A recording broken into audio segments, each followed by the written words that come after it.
February 12th, 1993. Rob Swinson is driving back from getting his girlfriend a Valentine's Day present. I never had to worry about them being impaired and driving. They just wouldn't do it. He was traveling southbound on Markham Road. Night was falling, and he was heading home. At 2 o'clock in the morning, when the police are knocking on your door, it's not going to be good news.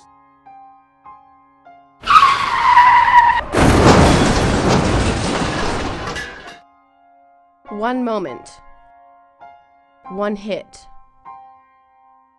An entire family changed.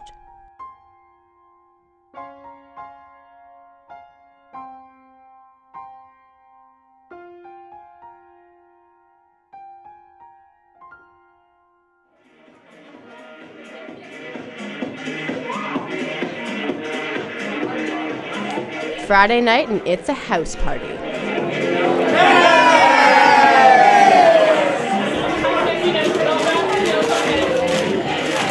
Time to catch up with friends and relax. The drinks start to flow. Crack open a beer. Follow it up with fierce games of beer pong.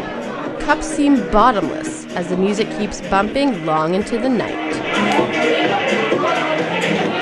It's the kickoff to the weekend, and soon, drunk. The night gets hazy. Heart rate slows. Speech slurs. Vision doubles.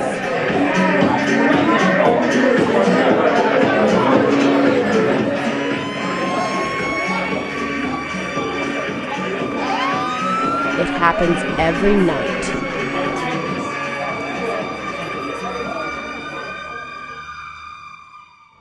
In 2009 alone, at least 1,074 people across Canada died from drunk driving. That number includes those who were driving drunk and those who weren't. Rob Swinson wasn't leaving a party that night in February. He was the one hit head-on by a drunk driver. His mother, Carolyn Swinson, was at home with her husband, Richard, and her daughter, Emma. We were just sitting downstairs in the basement watching the television, and it was probably about 10:15 when a doorbell rang, and my husband went to answer it, and we just sat there, and and Emma and I, we just couldn't understand why there was no sound, but we thought it must be Rob and his girlfriend. Eventually we decided we better find out what was happening.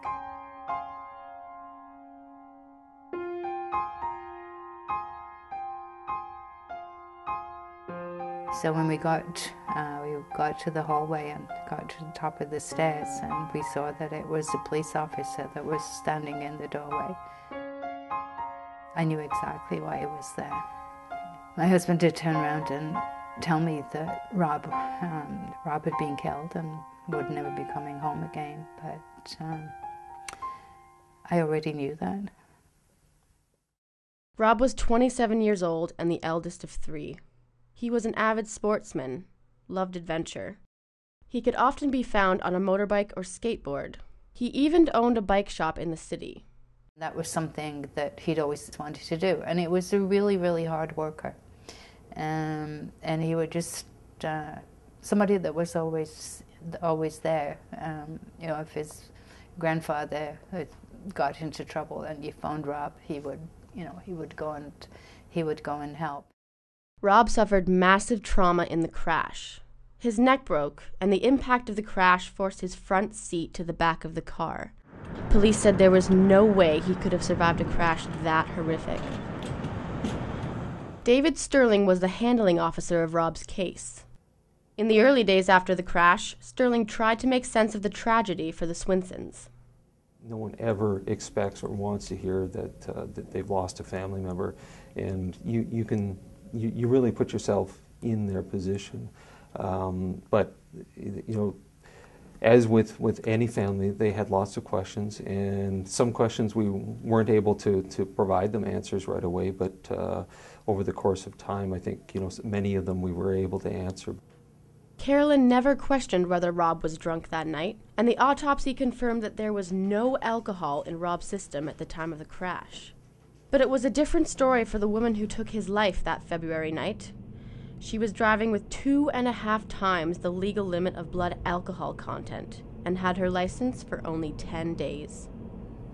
When I heard that I had my phone book, and I'd taken it to the hospital with me because there were so many people we needed to call, and I remember smashing it into the wall, and Emma told me that she actually turned around and punched a police officer, and we were just so angry. And it's probably an anger that's probably driven me the many years to do what we have done. The we in this case is Mothers Against Drunk Driving, also known as MAD. Carolyn first heard about the organization at the funeral home after Rob died. MAD is made up of volunteers across the country, and Carolyn has served as national president and national chair. They give drunk driving victims support and aim to make penalties stricter and more severe. But their main goal is to turn drunk driving into a thing of the past. Motor vehicle crashes are the leading cause of death for 15 to 25-year-olds. Alcohol is involved in half of those crashes. Drunk driving is the #1 preventable death in Canada. That's a stat that MAD is determined to change. A few years ago, they did a study and estimated, since organizations like MAD have been in place, that there probably about 25,000 lives have been saved during that time because of the fact that people were made more aware of drinking and driving. So that's been an enormous change, but there's still 4 people who are killed every day and about 190 people injured. So as long as that is still happening, then it just says, there are other things that need to be done. Carolyn is tireless. On this Friday, she speaks at an injury prevention program at St. Michael's Hospital in Toronto. She also puts on presentations in coordination with MAD at schools. She speaks with past offenders after they are convicted, and she also helps others that have lost a family member through victim support services. It gives them a chance to ask questions from a person who understands how they feel. And what better person to ask about losing a loved one than Carolyn? Rob was not the first person that Carolyn lost to a drunk driver. Her father was also killed by a drunk driver in England in 1981. It was almost 12 years to the day that Rob was killed.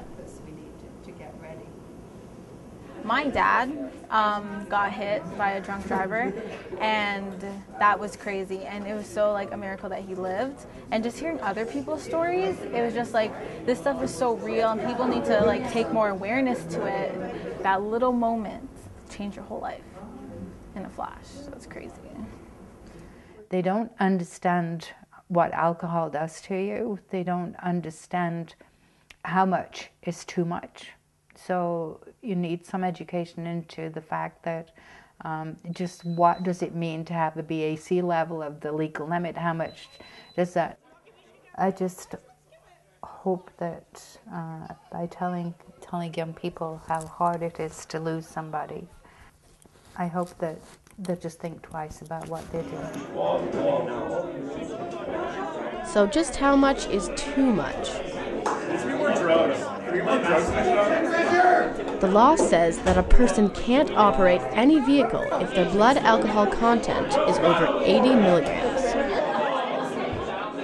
It doesn't take a lot to get there. The Center for Disease Control says it takes 5 drinks within 2 hours for men and only 4 drinks for women.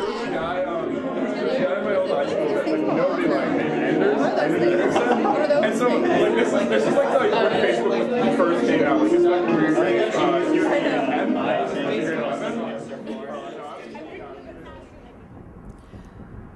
Right now I'm standing just north of the intersection at Markham Road and McNichol Avenue.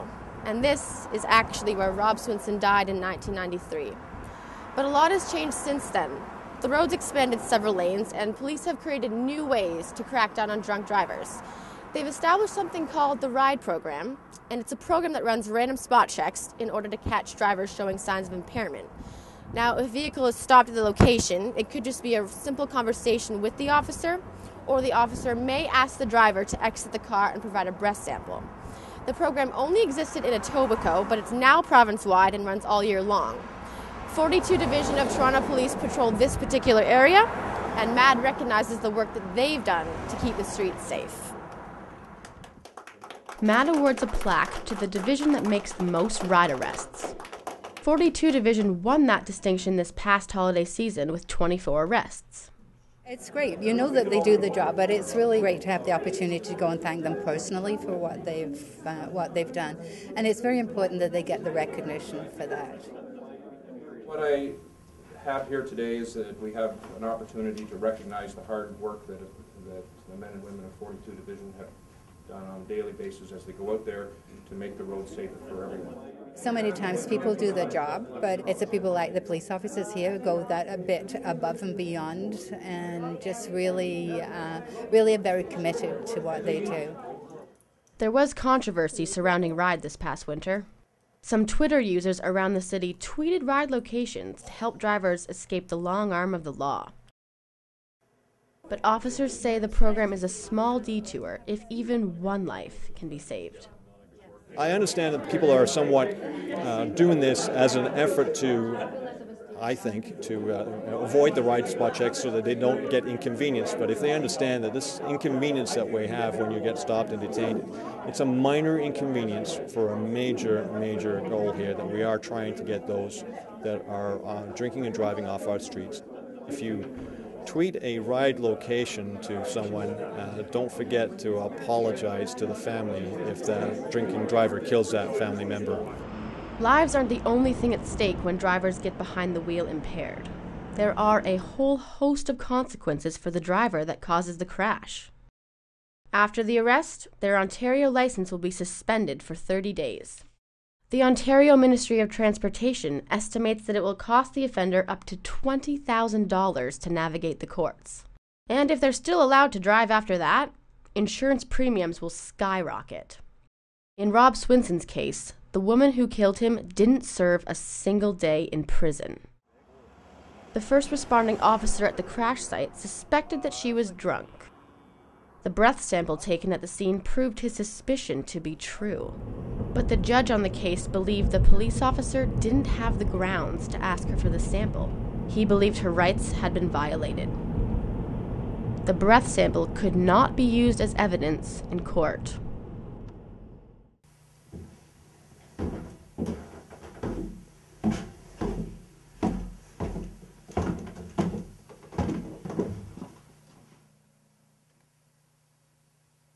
The impact of two cars colliding created a ripple effect. A family lost a son, a brother. On the Sunday morning, we all had to go to the morgue and on Granville Street, and we all, the four of us, went there, and that was a really tough thing for Ian, who'd been living in San Francisco he'd been there for a while, to have to come and then go and identify his brother in a body bag at the morgue. That's and then coming out of then leaving the morgue, and the person at the front desk saying, "Have a nice day," because they don't know any difference. An officer carries the memory. Generally, with most of my cases, you move on. Like when it comes to a conclusion or draws to a conclusion, you move on. With the Swinsons, it's been nice. It's been refreshing to have an ongoing relationship with them, because it helps keeps, I think, for them and probably me as well. It keeps Rob alive. It keeps his spirit alive. Like I said, I got to know him, and I got to know of him through them as well as their friends, and he sounded like a awesome guy, and just that has lived on with me. Carolyn carries Rob with her every single day. That's a picture of Rob, and that goes with me everywhere. I don't take it off. It's with me. If I went out without it in the morning, I'd turn around and go back to get it. At least once a week, Carolyn makes the trip across the city to Mount Pleasant Cemetery to spend time with her son.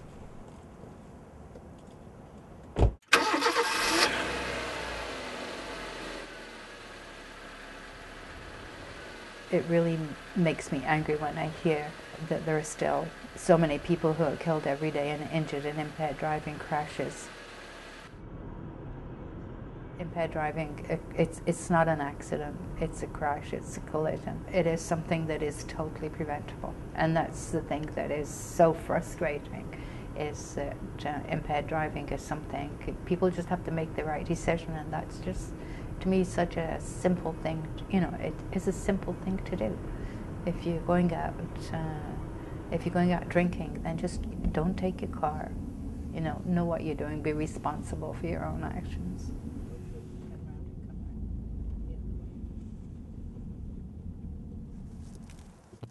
When I do talk about him and I go and talk to schools, it's important to get that message out about how hard it is to lose somebody. But it also gives me a chance to make sure he's not forgotten either.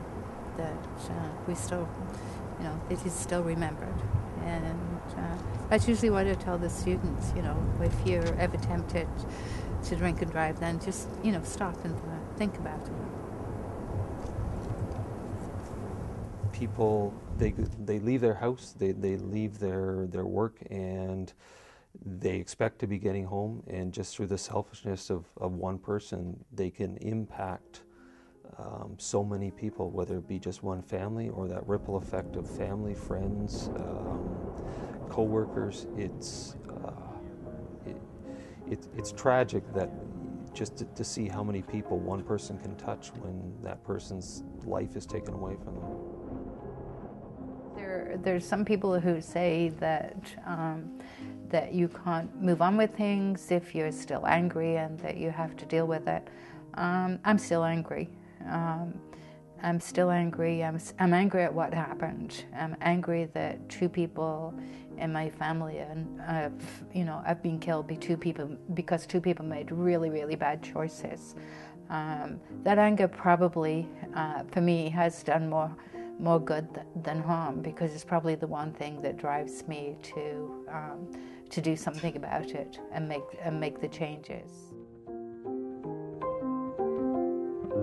It doesn't affect the way I live, but if you ask me how I feel about what happened, about my dad and my son being killed, I'm angry, and I'm always going to be angry.